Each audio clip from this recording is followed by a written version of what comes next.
네. 예수님 맞을 준비합시다 라는 제목으로 오늘 하나님의 말씀을 함께 나누도록 하겠습니다. 우리는 이 땅에 오신 예수님과 다시 오실 예수님을 기다리며 대림절 두 번째 주일을 보내고 있습니다. 그렇다면 여러분들은 다시 오실 주님을 어떻게 기다리고 계십니까? 오늘 본문 말씀에 등장하는 요한은 장차 오실 메시아를 바라보며 그분을 만날 준비를 하라고 말씀하고 있습니다. 그렇다면 예수님과 같은 시대를 살았던 요한은 예수님의 오심을 어떻게 준비했는지 살펴보면서 우리 또한 다시 오실 예수님을 어떻게 맞을 준비를 해야 하는지 살펴보도록 하겠습니다. 예수님께서 공생의 사역을 하시기 전에 세례 요한이 먼저 등장합니다. 세례 요한에 대한 이야기는 사복음서에 다 기록되어 있습니다. 사복음서에 다 기록되었다는 것은 요한의 사역이 그만큼 중요하다는 내용입니다. 우리 요한복음 1장 1절에서 6절, 7절에 요한에 대한 자기소개가 나타나 있는데요. 한번 찾아보아서 같이 읽겠습니다. 요한복음 1장 6절에서 7절 말씀입니다. 제가 읽겠습니다. 하나님께로부터 보내심을 받은 사람이 있으니 그의 이름은 요한이라. 그가 증언하러 왔으니 곧 빛에 대하여 증언하고 모든 사람이 자기로 말미암아 믿게 하려 함이라. 요한은 하나님께로부터 보내심을 받은 사람이라고 말하고 증언하러 왔다고 자기를 소개합니다. 무엇을 증언하러 왔냐면 빛에 대하여 증언한다는 것입니다. 이 빛은 예수님을 가리키지요. 요한은 자신이 빛이 아니라 빛이신 예수님에 대하여 증언하고 자기를 예수님을 믿게 하는 통로라고 소개합니다. 세례 요한이 예수님에 대하여 증언하고 그의 길을 준비한 후에 빛이신 예수님이 짜잔 하고 등장합니다. 예수 그리스도의 사역의 시작점에 바로 이 세례 요한이 등장하고 있습니다. 예수님 당시의 시대적 배경을 살펴보면 로마 제국이 이스라엘을 지배하였습니다. 로마의 분봉왕이 이스라엘을 다스렸으며 모든 권력과 세금은 로마에게 바쳐졌습니다. 그래서 유대인들의 약속의 메시아, 그 메시아가 속히 오셔서 이스라엘을 구원하고 회복시켜 주실 것을 소망하였습니다. 왕이나 대통령이 행차하면은 의전을 비롯하여 경호원들이 따라다닙니다. 성대하게 준비하고 왕을 맞이할 준비, 대통령을 맞이할 준비를 합니다. 그렇다면 유대인들이 그토록 간절히 기다리던 구원자, 메시아가 이 땅에 오시는 역사적인 사건을 맞이하기 위해서 그 유대인들은 얼마나 거창하게 그리고 멋지게 준비했을까요? 아까 어린이 설교에서도 전사님께서 말씀해 주셨던 것처럼 정말 모순적이게도 유대인들은 메시아의 오심을 간절히 기다렸지만 막상 진짜 메시아가 오셨을 때는 아무런 준비를 하지 못했습니다. 대부분의 유대인들은 예수님이 오신 사실조차 알지 못했기 때문입니다. 유일하게 예수님의 길을 준비한 사람은 세례자 요한이었습니다. 세례 요한이 사역한 곳은 사람들이 많이 모인 성전이나 회당, 장터나 마을이 아니라 유대 광야입니다. 상식적으로 하나님의 말씀이 임한다고 한다면 그 당시에 어디에서 하나님의 말씀이 이루어졌을까요? 헤롯 대왕이 보수한 으리으리한 성전에서 하나님의 말씀이 임한다고 생각할 겁니다. 성전은 하나님의 임재의 상징이니까요. 그리고 대제사장이나 그 당시 종교 지도자에게 하나님의 말씀이 임할 거라고 생각합니다. 요즘 말하면 대형 교회나 아주 유명한 목사님에게 하나님의 말씀이 주어질 거라고 생각합니다. 하지만 대부분의 예상과는 달리 하나님은 광야에 있던 요한에게 말씀을 주십니다. 이스라엘 광야에는 메마른 땅에 잡초가 듬성듬성 피어있고 낮에는 뜨거운 태양 바람이, 밤에는 얼어붙을 듯한 차가운 기운이 맴도는 황량한 언덕입니다. 광야 그 자체는 사람이 살 곳이 못 되지만 이스라엘에 있는 광야는 하나님에 대한 불신적인 요소들이 제거되고 하나님만 경외하는 하나님의 백성으로 바뀌는 훈련의 장소였습니다. 아브라함과 이삭과 야곱이 이 광야에서 생활하였고 모세 또한 애굽의 왕자에서 도망자로 40년을 광야에서 지냈습니다. 그리고 출애굽한 이스라엘 백성들도 40년을 광야에서 하나님의 백성으로 훈련받았습니다. 광야는 척박하고 힘든 곳이지만 하나님을 만나기에는 가장 좋은 곳입니다. 부와 명예, 사람 등 의지할 것이 하나도 없는 곳이기에 오직 하나님만 의지할 수 있는 곳이기 때문입니다. 그러기에 믿음의 사람들은 광야의 시기를 지냈고 하나님과의 깊은 만남을 통해 하나님이 주신 사명을 감당할 수 있었습니다. 세례 요한은 광야에서 생활하면서 하나님과의 깊은 만남을 통해 예수님이 오실 길을 예비하며 이렇게 외칩니다. 마태복음 3장 2절 말씀입니다. 오늘 본문 2절 말씀입니다. 우리 함께 읽겠습니다. 회개하라, 천국이 가까이 왔느니라 하였으니. 세례 요한이 선포하는 메시지의 핵심은 회개하라는 것입니다. 그렇다면 회개가 무엇일까요? 하나님께 우리의 잘못에 대한, 죄에 대한 고백입니다.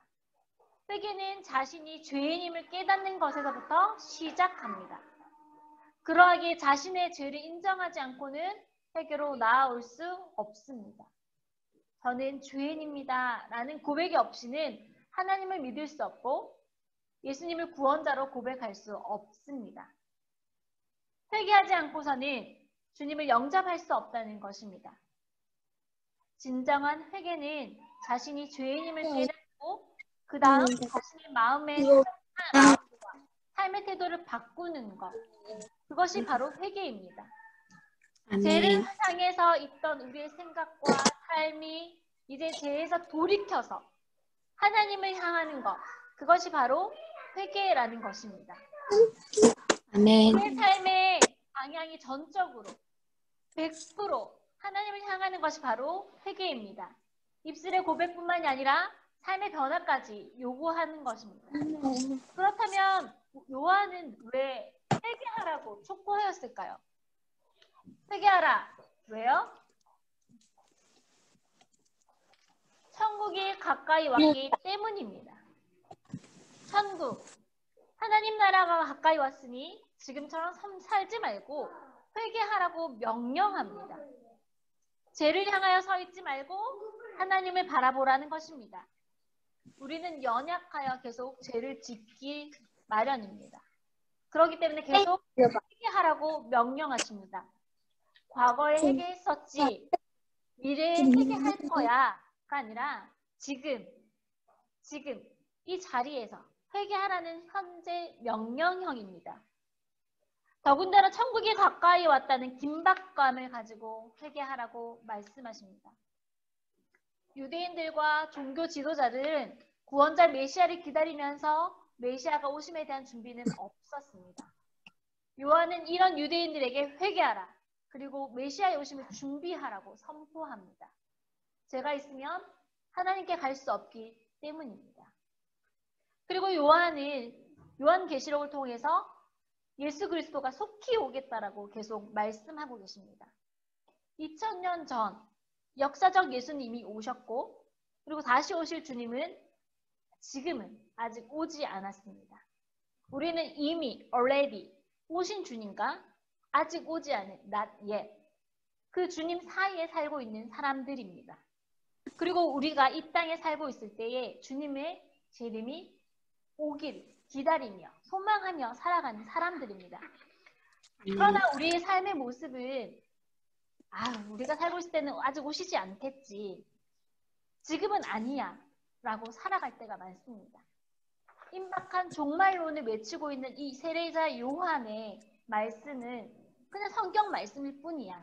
라고 생각하며 살아갈 때가 많습니다. 그러나 하나님의 말씀을 그대로 믿고 예수 그리스도가 속히 오시겠다라는 그 말씀을 믿는 자들은 요한계시록에 이렇게 말씀합니다. 자기의 두루마리를 빠는 자들은 복이 있다. 두루마리를 빠는 자들은 죄에서 돌이켜 자신을 정결케 하는 사람들을 의미합니다. 그러한 사람들은 이렇게 고백하죠. 마라나타. 아멘. 주 예수여 어서 오시옵소서. 초대교회 성도들은 예배 때마다 이렇게 마라나타 신앙을 고백했습니다. 구름 타고 올라가신 예수님께서 곧 다시 오시리라. 우리의 삶에 찾아오시리라. 우리가 살고 있을 때 예수님의 재림이 다시 오시리라 믿으며 살아갔습니다. 요한이 회개하라. 천국이 가까이 왔느니라. 주의 길을 준비하라고 외치며 다닐 수 있었던 것은 요한의 삶을 통해서 가능했습니다. 요한의 삶은 마태복음 3장 4절에 나타나 있는데요. 한번 보겠습니다. 마태복음 3장 4절이요. 이 요한은 낙타털옷을 입고 허리에 가죽띠를 띠고 음식은 메뚜기와 석청이었더라. 요한이 입은 낙타털옷은 윙크 코트처럼 정교하게 지은 옷이 아닙니다. 그냥 낙타 가죽을 벗겨서 입은 것이고 허리에는 대충 끈으로 이렇게 적당히 둘렀을 뿐입니다. 그리고 요한이 먹던 그 메뚜기와 석청은 당시에는 광야에서 음식을 구할 수 없었기 때문에 들에 날뛰는 메뚜기를 잡아서 먹고 그리고 돌에 붙어있던 꿀을 그냥 먹었을 뿐입니다. 생계를 유지해서 생명을 유지할 뿐이었습니다. 그리고 잠은 이슬을 피할 정도로 굴에서 잤던지 이불 덮고 자기 옷을 덮고 잤던 그 삶을 볼 수 있습니다. 화려한 옷을 입지 않고 멋진 집에서 생활하지 않았으며 맛있는 음식을 마음껏 먹을 수 없었지만 세례 요한은 그가 입은 옷과 먹는 음식과 삶을 통하여서 하나님의 메시지를 생생하게 전달했습니다. 마태복음 6장 31절에서 33절 말씀 보면 그러므로 염려하여 이르기를 무엇을 먹을까, 무엇을 마실까, 무엇을 입을까 하지 말라. 이는 다 이방인들이 구하는 것이라. 너희 하늘 아버지께서 이 모든 것이 너희에게 있어야 할 줄을 아시느니라. 그런즉 너희는 먼저 그의 나라와 그의 의를 구하라. 그리하면 이 모든 것을 너희에게 더하시리라. 이 말씀 붙들고 저는 이 교회에 왔거든요. 너희는 먼저 그의 나라와 그의 의를 구하라. 그리하면 이 모든 것을 너희에게 주시리라. 우리의 하나님께서 우리는 하루하루 먹고 사는 문제를 가지고 고민합니다. 당장 이번 달에 월급이 끊기면 우리는 어떻게 살아갈까 걱정합니다. 그러나 하나님께서는 우리에게 필요한 것을 아시니 너희는 먼저 그의 나라와 그의 의를 구하라고 말씀하십니다. 아멘. 세례 요한과 같은 우리가 똑같은 삶을 살아야 하는 것은 아니지만 세례 요한이 보여준 그 삶의 정신을 우리가 본받아야 합니다. 우리에게 주신 그 시간이나 재능, 물질을 어떻게 사용하는 것이 하나님께서 기뻐하시는 것인지 우리가 한번 생각해 보아야 합니다. 광야의 삶 자체가 중요한 것이 아니라 우리가 못 먹고 못 사는 그 삶이 중요한 것이 아니라 광야의 삶을 통해서 어떻게 하나님을 만나고 하나님을 기쁘시게 할 수 있는지 우리가 한번 생각해 보았으면 좋겠습니다. 세례 요한이 등장하기 전까지 이스라엘에게는 400년 동안이나 하나님 말씀이 들리지 않았습니다. 하나님은 침묵하셨습니다. 그들의 죄악으로 물든 이스라엘 백성에게 하나님은 더 이상 아무 말도 하지 않았습니다. 그런 상황에서 세례 요한의 외침은 사막의 생수와 같고 유대인들의 마음을 강하게 사로잡았습니다. 그들은 하나님의 말씀을 들으려고 험한 광야의 길도 마다하지 않고 세례 요한에게 나아왔습니다. 세례 요한이 사람이 많은 곳에서 하나님 말씀을 전한 것이 아니라 사람이 없는 그 광야에서 하나님 말씀을 전했지만 많은 사람들은 세례 요한의 말을 듣고 온 사방에서부터 광야로 나아왔습니다. 그것은 하나님의 말씀에 갈급한 백성들이 세례 요한이 전한 하나님 말씀을 듣고자 나아왔던 것입니다. 주 여호와의 말씀이니라. 보라, 날이 이를지라. 내가 기근을 땅에 보내리니 양식이 없어 주림이 아니며 물이 없어 가람이 아니요 여호와의 말씀을 듣지 못한 기갈이라. 아모스 8장 11절 말씀에 이렇게 기록되어 있습니다. 우리 또한 지금 많은 미디어 매체에서 하나님 말씀이 홍수와 같이 쏟아지지만 많은 사람들은 목말라하고 생명의 생수를 마시지 못하고 있습니다. 그것은 왜 그럴까요? 그것은 세례 요한의 말씀을 제대로 이해하지 못하고 거기서부터 출발하지 못하기 때문이라고 생각합니다. 회개하라. 천국이 가까이 왔느니라라는 이 세례 요한의 말씀을 듣고 나온 사람들의 그 반응을 보면 참으로 놀랍습니다. 마태복음 3장 6절 말씀 보니 이렇게 기록되어 있습니다. 자기들의 죄를 자복하고 요단강에서 그에게 세례를 받더니, 듣기 싫고 불편한 회개의 말씀을 들은 사람들은 요한의 말씀을 멀리한 것이 아니라 요한에게 나아와서 자기들의 죄를 자복하고 요단강에서 세례를 받았습니다. 자신들의 죄를 스스로 자백하고 하나님께 복종하는 일이 일어났습니다. 왜냐하면 하나님의 말씀은 살아있고 활력이 있어 좌우의 날선 어떤 것보다도 예리하여 혼과 영과 및 관절과 골수를 찔러 쪼개기까지 하여 또 마음의 생각과 뜻을 판단하시기 때문입니다. 살아있는 하나님의 말씀이 우리 심령에 임하면 우리의 마음과 생각과 뜻을 판단하시기에 죄의 고백이 일어납니다. 그리고 세례를 받았다는 것은 나는 죽고 예수로 말미암아 다시 살아난다는 의미입니다. 자신들의 죄를 자복하고 세례 요한에게 세례를 받은 사람들 옆에는 많은 사두개인들과 바리새인들이 모여 있습니다. 그런 자들에게 세례 요한은 뭐라고 이야기하는지 아십니까? 독사의 자식들아, 누가 너희를 가르쳐 임박한 이 진노를 피하라고 하느냐? 그러므로 회개에 합당한 열매를 맺으라라고 이야기합니다. 회개에 합당한 열매는 우리의 삶이 하나님께로 돌아섰음을 보여주는 삶으로서의 열매입니다. 우리 또한 예수 그리스도께 우리의 죄로 인하여 우리의 삶이 돌이키고 하나님으로 말미암아 우리의 삶을 하나님께로 나아갈 때에 우리 또한 회개에 합당한 열매를 맺으며 살아가야 합니다. 오늘 대림절의 가장 중요한 메시지는 오신 그리스도, 다시 오실 그리스도를 맞이하기 위한 준비가 필요하다는 것입니다. 예수님을 맞이하기 위해서 가장 필요한 준비는 세례 요한이 말씀하신 것처럼 회개하라. 천국이 가까이 왔느니라 입니다. 기쁨으로, 감사로 예수 그리스도를 맞이해야 하지만 그 이전에 우리의 삶에서 우리의 죄의 문제가 해결되지 않으면 하나님께로부터 돌이킴이 없다면 우리는 이 예수 그리스도를 기쁨으로 맞이하기가 어려울 것입니다. 유대인들이 메시아에 대한 열망이 있었을 그때에 세례자 요한이 광야에서 나타나 불같이 하나님 말씀을 증거하여 백성들의 마음을 준비시켰습니다.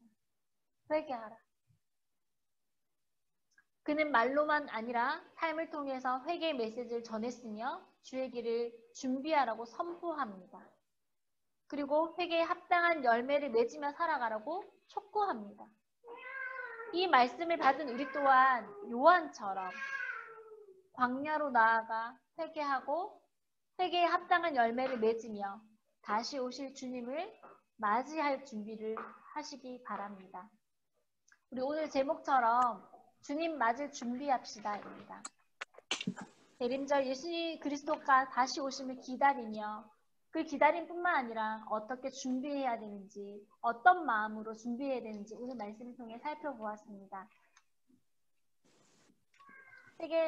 회개에 합당한 열매를 맺으며 우리 삶 또한 예수님을 본받고 요한의 삶을 본받으며 예수님을 간절히 기다리는 대림절 기간이 되기를 간절히 바랍니다.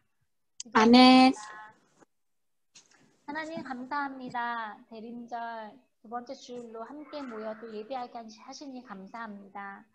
이미 오신 예수 그리스도와 아직 오시지 않은 예수 그리스도의 사이에 살아가는 우리의 삶에 다시 오실 예수님을 소망하며 살아가게 하여 주시옵소서. 아멘. 다시 오시겠다고 하시는 예수님의 말씀을 믿음으로 받으며 현재의 삶을 돌아봅니다. 주 예수여 어서 오시옵소서라는 믿음의 고백이 우리 삶에서 일어날 수 있도록 주님 인도하여 주시옵소서. 아멘. 하나님 오시는 날 우리의 삶이 부끄럽지 않도록 우리의 삶을 정결하게 하여 주시고 천국이 가까이 왔음을 깨달아 우리의 삶이 매일 회개하며 또 회개에 합당한 열매를 맺으며 살아갈 수 있도록 믿음을 더하여 주시옵소서. 그리하여 아멘. 다시 오실 주님을 맞을 준비하여 믿음으로 살아가게 하여 주시옵소서. 아멘. 예수님으로 기도드립니다. 아멘. 아멘.